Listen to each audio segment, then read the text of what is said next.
Just keep that going. Just keep it going. It's a good tune. You can turn it off. I was being sarcastic. Hi, my name's Dallin Webster. Thank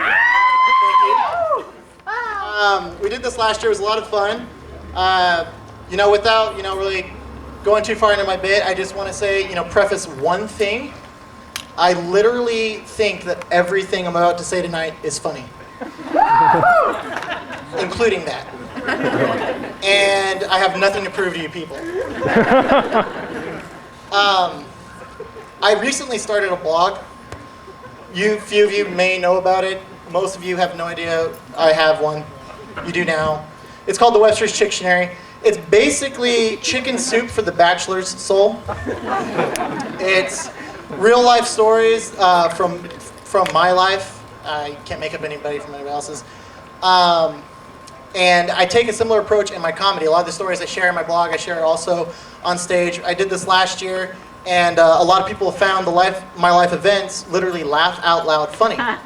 And I had to ask myself one question: does that mean my life is one big joke? The answer is no.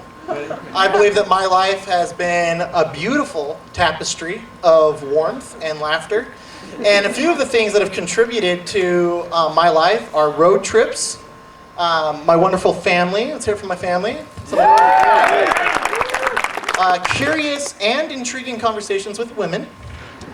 And I would say Mary Kate and Ashley Olsen from 1998 to 2003.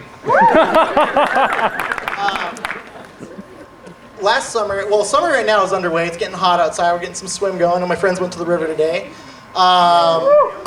Yeah, holler for the river. Last summer I moved in with 5 of my friends. We got so excited. I had all these aspirations and dreams. We called ourselves the Summer of Dreams. That's what we titled our house. And we invited several people to come over to the house. I even created a group on Facebook for our house titled the Summer of Dreams. And I got excited about this. I sent many messages to random people on Facebook, mostly attractive girls that I had found, and sent messages to them. I selected 10 specific girls. I perfected a message that I worked very hard over, and I'm very proud of. Sent it to these girls, and it was a beta project for science. And decided that, see what these girls would say, see if anybody would respond positively to it. You might think that's weird, creepy, whatever, that's fine. 4 out of 10. 40% success rate. Thank you. And, the only thing, though, is you run the risk when you bring girls over to the house is that they might like your roommates instead. Needless to say, my dreams didn't come true. Summer came to an end, and I moved home with my mother. Living at home has been one of the greatest things I've ever done. It's a lot cheaper. I love my mother. The only problem I would say, one complaint, is I have the room the size of a smart car. Literally the other night I went to my kitchen to get a midnight snack or a late night snack, like a bowl of mashed potatoes and chili. And I brought it back. Why is that funny? That's not even the punchline. I brought it back to my room, and I sat Indian style on my bed, or cross-legged for those of you who are politically correct. I'm on my bed. It's hard to do it on this trailer. But I like 2 bites in, I spill the chili all over my legs, ankles, bed, sheets, everything. It's late at night. I assessed the damages. It wasn't too bad. The benefit to having a small room, I reached a foot in one direction. I grabbed the towel off my shelves, wiped up the mess, tossed it a foot in the other direction into the hamper without moving hardly any muscle. Decided that although damp, the bed was sleepable, and I rolled over and went to bed. It was late at night. I figured I didn't want to wait the hour and a half for the load to finish, and I'm confident 4 out of 5 of you would have done the same thing. I really don't have any problems living outside the house. If any of you know a house full of paraplegics or like really fat guys that need a roommate, I'm game. Let them do all the grunt work, and then I'll take the girls that they bring over.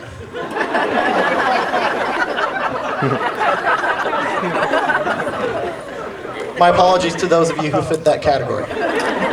I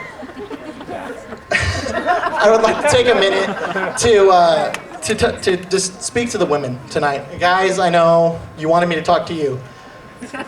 But the women, I have one question for you. Do you believe in fate? Yes. Thank you. I knew you did. Talk to me later.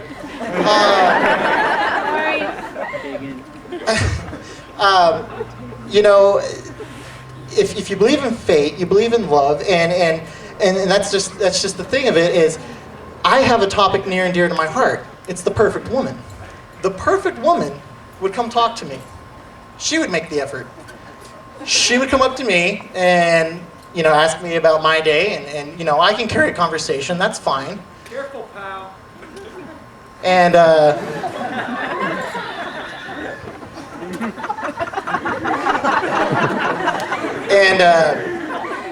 you know, the perfect woman likes indie rock, barbecue. I'm like doing the Captain Morgan here. She likes indie rock. You know, she hates the Spurs. She loves Zac Efron movies. Yes! Disneyland. And she likes to be held at night when the tears come. The perfect woman doesn't play any games. The perfect woman lets me know how much she appreciates me, and she tells me after the first date, hey, you, I like you. Let's do this again next week. My treat.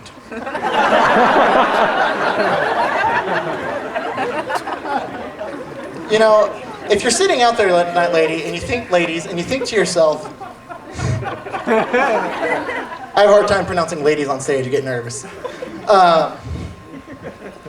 If you're out there tonight and you're thinking to yourself that this is you, and you answered yes, and you believe in fate, welcome to your divine intervention.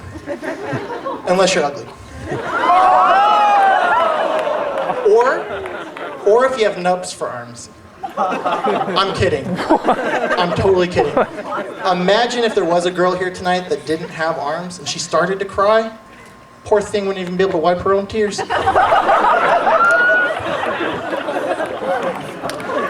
Oh, wow. Men are jerks. They are. I'm one of them.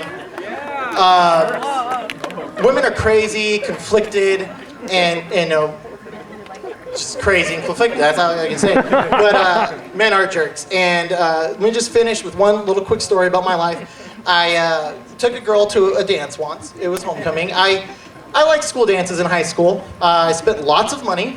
I never saw a return on that money, if you know what I mean. And I ultimately had a decent time at the dance. One particular homecoming, I took my date to Texas Roadhouse before the dance started, and I leaned over to her. What I should have said to my date was, sky's the limit, sweetheart. Get whatever you like. When in reality, what I said to my date was, I only have $30 tonight. Looking over this menu, I see that there's a T-bone steak. That costs $18. I want that. With tax and tip, that leaves us with very little to work with here. If you could keep your meal to $5, I would appreciate it. She was like, okay, that's fine. I'll get the kids' meal chicken critters. What I should have said at this point was, I'm totally kidding, get whatever you want. But the fact that she was okay with it made me feel like I could kind of roll with it. So I did. I ordered the $20 steak. She got the chicken critters. Here's where it gets bad. The waiter comes up after the meal's over. She'd taken like one or two bites and gotten full. I asked him for a to-go box, and I took home all of her food. And that was finally when I received the return for my money. My name's Dallin Webster. I've had a good time. Thanks for coming out tonight.